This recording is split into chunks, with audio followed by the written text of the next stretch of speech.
जो ये भीम आर्मी है, इसे उग्रवादी संगठन कहते हैं। यह प्रदेश में, देश में जातिगत युद्ध कराकर गृह युद्ध, डिफेंडर, इंडिवर, फॉर्च्यूनर जैसी बड़ी बड़ी गाड़ियों में मैं उन जातियों को यह सूचित कर रहा हूं कि यह व्यक्ति या इनका यह संगठन आपका उपयोग करके राजनीतिक रोटियां सेक रहा है और देश में गृह युद्ध की स्थिति बनाने को तैयार। भारतीय जनता पार्टी की सरकार ये मान चुकी है कि ब्राह्मण जो वोटर है, हमारा कोर वोटर, ये कहीं नहीं जाएगा। हम SC, ST, OBC इनको अपना किस संदर्भ में, किस प्रकार से आपकी मदद की है, आपकी पार्टी को खड़ा करने में, मजबूत करने में किस पार्टी का कितना योगदान रहा, किस जाति का। हम भी भारतीय जनता पार्टी के कर्मठ सिपाही है, कार्यकर्ता है, तो हम तो पार्टी से यही अपील करते हैं कि देखिए सर्वधर्म संभाव आपका ये जो एक टाइकून है पार्टी, तो वैसे ही आप लेके। और जो ये दलाल बैठे हैं जातियों के लिए, दलाल बैठे हैं अपने अपने संगठन लेके, इनको कहीं ना कहीं अपने आदमी जो अपने लोग हैं, अपने समाज के लोग हैं, उन्हें ये बताइए कि इन दलालों संविधान पूरे राष्ट्र के लोगों पर ही लागू होता है। और आप उस संविधान की दुहाई देकर जो नगीना से सांसद बन बैठे हैं, 5 साल भर आप सांसद रहेंगे, 5 साल बाद आप वही जातिवाद की उम्र ज्यादा नहीं, जातिवादी राजनीति की उम्र ज्यादा है। नमस्कार साथियों, आप देख रहे हैं SNN 24 न्यूज और मैं हूं रमाकांत मिश्रा। आज हम बात करेंगे मध्य प्रदेश में जातीय संघर्ष के बढ़ते दायरे को लेकर। किस तरह जातीय जहर घोलकर प्रदेश को अस्थिर करने की चेष्टा कुछ संगठनों द्वारा लगातार की जा रही है, साथ ही इसके मौजूदा राजनीति पर इसका क्या असर होगा, इस विषय पर भी हम बात करेंगे। आज हमारे बीच स्टूडियो में मौजूद हैं हमारे सर्व ब्राह्मण समाज कल्याण समिति के नगरीय अध्यक्ष रामजी अवस्थी जी। मैं रामजी अवस्थी जी का स्वागत करता हूं अपने चैनल में। धन्यवाद और बधाई भी देता हूं आपको इस पद के लिए। बहुत बहुत धन्यवाद आपका। आज हम जिस विषय को लेकर बैठे हैं आपके सामने, वो बहुत ही गंभीर विषय है। जैसे कि देखा जाए, आज प्रदेश हो या पूरा देश हो, जिस तरह से जातीय संघर्ष झेल रहा है, उस जातीय संघर्ष को देखते हुए आज मेरा विचार हुआ, क्योंकि आप इस संगठन से जुड़े हुए हैं, तो मेरी इच्छा थी कि आपसे कुछ बातचीत मैं करूं। उस आधार पर आप ये बताइए कि जैसे कि भीम आर्मी पार्टी है, आजाद समाज पार्टी है जी, इनके द्वारा लगातार ब्राह्मण समाज को टारगेट किया जा रहा है जी। और उनकी आस्था पर, साधु संतों पर और भगवानों पर टिप्पणियां की जा रही हैं, ग्रंथों को जलाया जा रहा है। आप इसको किस तरह देखते हैं? देखिए, जो ये भीम आर्मी है, इसे उग्रवादी संगठन अपन कह सकते हैं।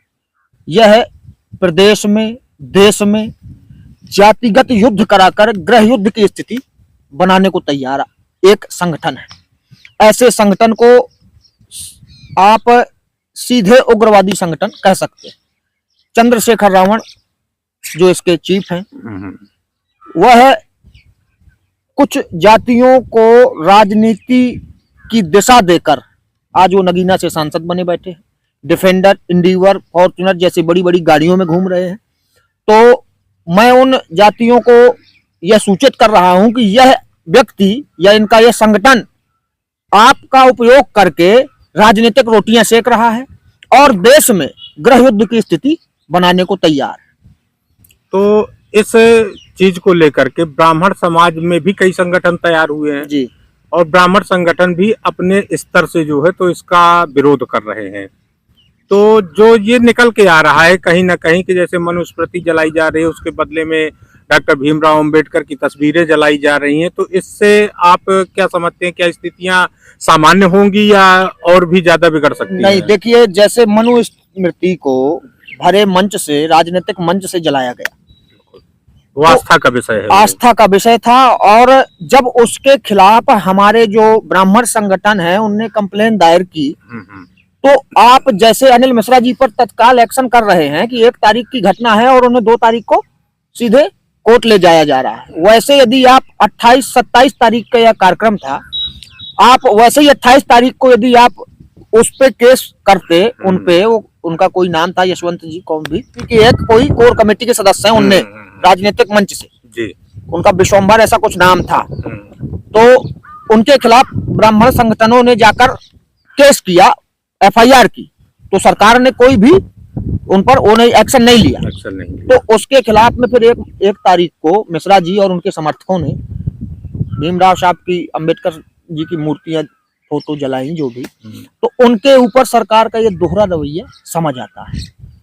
क्योंकि भारतीय जनता पार्टी की सरकार एक ये मान चुकी है कि ब्राह्मण जो वोटर है, हमारा कोर वोटर है, ये कहीं नहीं जाएगा।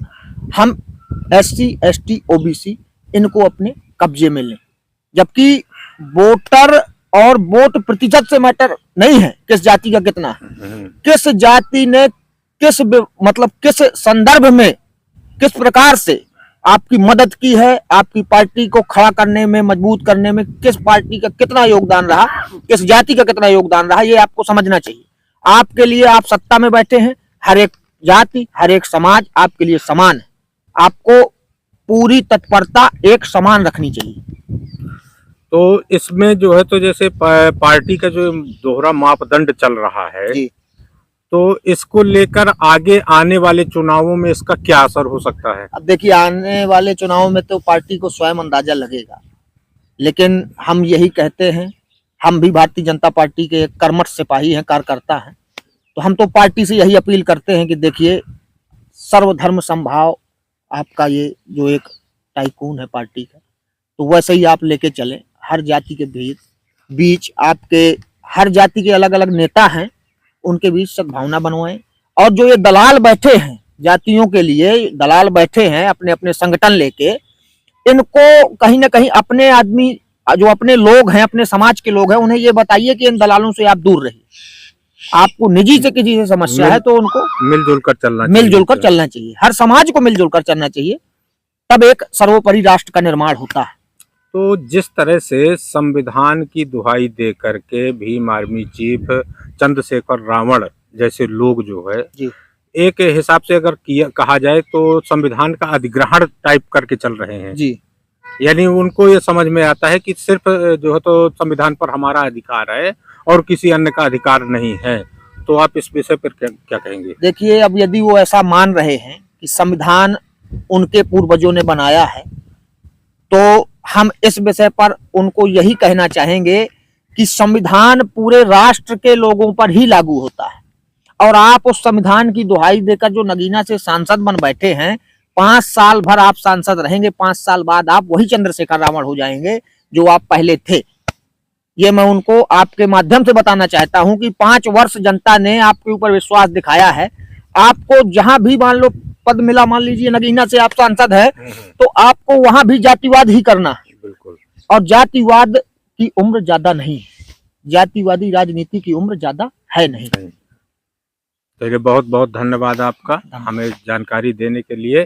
जैसा कि आपने देखा कि हमारे अध्यक्ष महोदय ने जो बात कही है कि ये जातिगत जो राजनीति यहाँ पर चल रही है बहुत ज़्यादा दिन नहीं चलेगी और सब लोगों को एक होकर हमें राष्ट्र निर्माण के रूप में देखना होगा।